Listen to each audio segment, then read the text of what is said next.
परतीच्या पावसामुळे कळवण तालुक्यातील अनेक गावांमध्ये शेतीची मोठी हानी झाली आहे।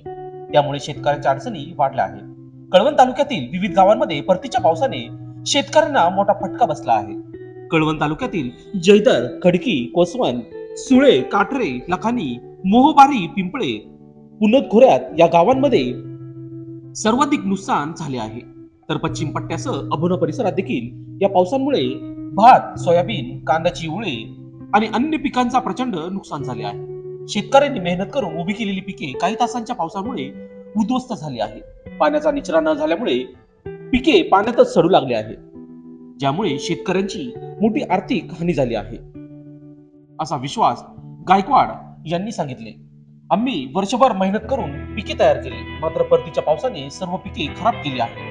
आता पुढे कसं करायचं हेच कळत नाही। अनेक शेतकऱ्यांनी कर्ज काढून शेती केली होती, मात्र या पावसामुळे त्यांच्या हातात काही शिल्लक राहिले नाही।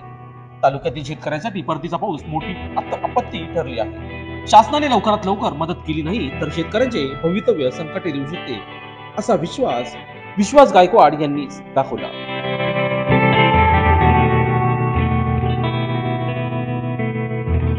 तर आपण बघू शकता कांदा बियाण्याचं जे नुकसान झालेलं आहे, जे आम्ही कांदा बियाणं टाकलं अवकाळी पावसामुळे, जे काही आता 11 तारखेपासून पाऊस चालू आहे त्याच्यामुळं एकदम जोरदार पाऊस चालू आहे।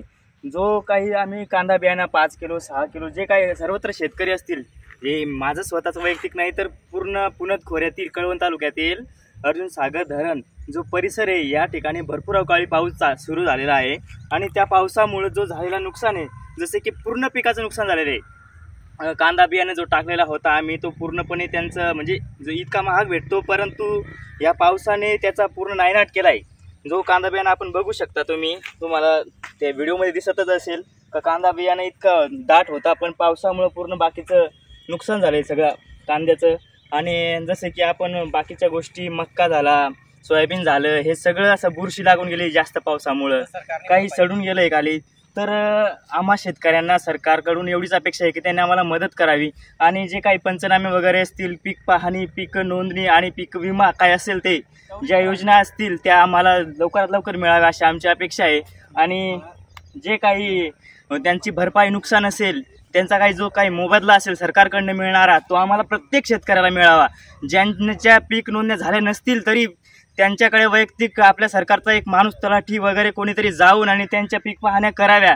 जे काही गरीब शेतकरी असतील त्यांना काही ऑनलाईन भरायची माहिती नसेल त्यांची सुद्धा मदत व्हावी, कारण काही शेतकरी कडे मोबाईल नाही असतात, त्यांची पीक पाहणी पीक नोंदणी कोणी करत नाही राहत। तर त्यासाठी तलाठी कार्यालयातून जो काही माणूस राहते, कृषी विभागाकडनं जे काही माणसं आहेत, जे काही त्यांचे कर्मचारी आहेत, त्यांनी जावे आणि प्रत्येक शेतकऱ्याच्या बांधावर जाऊन आणि प्रत्येक शेतकऱ्याची पाहणी करावी आणि किती नुकसान झालेलं आहे त्यांना प्रत्येकाला भरपाई द्यावी हीच अपेक्षा आहे। म्हणजे पाऊसच भरपूर झाला, काय सगळीकडे म्हणजे हेच नाही, इथं सगळीकडे नुकसान झालेलं। या जयदर गावामध्ये काहीतरी शासनाने एकराव पंचनामा पाठवावा, तहसीलदार यांनी एकराव, तलाठी, ग्रामसेवक यांना पाठवून तरी पंचनामा करायला पाहिजे। तर लवकरात लवकर वरिष्ठांनी कारवाई करावी अशी आमची विनंती आहे सगळ्या गावकऱ्यांतर्फे। 2-3 दिवसापासून मोठ्या प्रमाणात पावसाने हाहाकार माजवला आहे।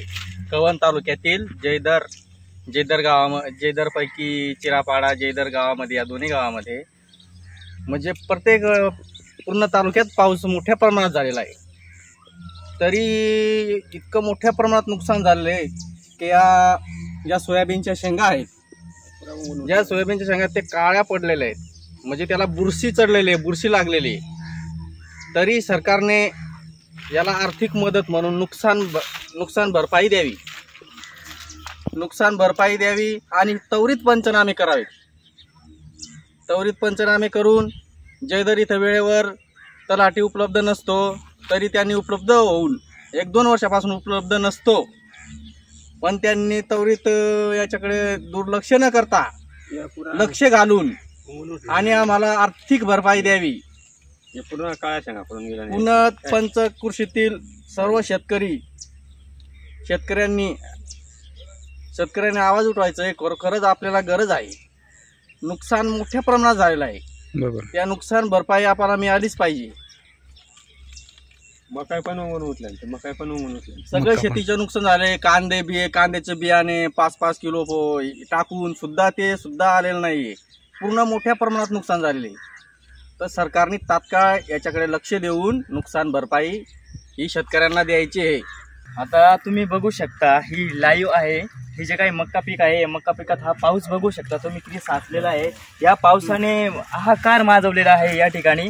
बघा तुम्ही, हे मक्का जे आहे त्याच्यात कीड पण लागलेला आहे आणि त्याला कोंब आलेले आहे डायरेक्ट. इतका पाऊस आहे या इकडे थोडा सुद्धा पाऊस उघडायला तयारच नाही. आणि तुम्ही बघू शकता मक्याला इतकं नुकसान झालेलं आहे. हे आता काढायचं कसं, हे नेमकं काढणीवर आलेलं आहे आणि तितकाच पावसाने हाहाकार माजवलेला आहे. तुम्ही बघू शकता पाण्याचा जो काही प्रभाव आहे तो पूर्ण वावरात, पूर्ण शेतात आहे ना, पूर्ण साचलेला आहे. पाऊस जिकडे पाहावं तिकडे पाऊस आहे. आणि त्याच्या नुकसानामुळं ना फार काही मोठं नुकसान होतं आहे शेतकऱ्याचं. हे आता तुम्ही बघू शकता प्रत्येक काही म्हणजे मका जो आहे तो अवकाळी वादळ सुद्धा आहे या ठिकाणी. म्हणजे चारा वादळ ते सगळं असं म्हणजे काही ठिकाणी काहींचे भात वगैरे असे झोपले गेलेले आहेत. हे मका तुम्ही बघू शकता खाली. काही हे पावसात हे बघा तुम्ही एकदम काही म्हणजे कसं करायचं शेतकऱ्यांनी बघा. या आमची एवढीच अपेक्षा आहे सरकारकडनं की अशा काही नुकसानाचा आम्हाला मोबदला मिळावा. आमचे जे कष्ट आहेत ते असेच नको वाया जायला. बस. लोकशास्त्र न्यूजसाठी विशेष प्रतिनिधी कळवण.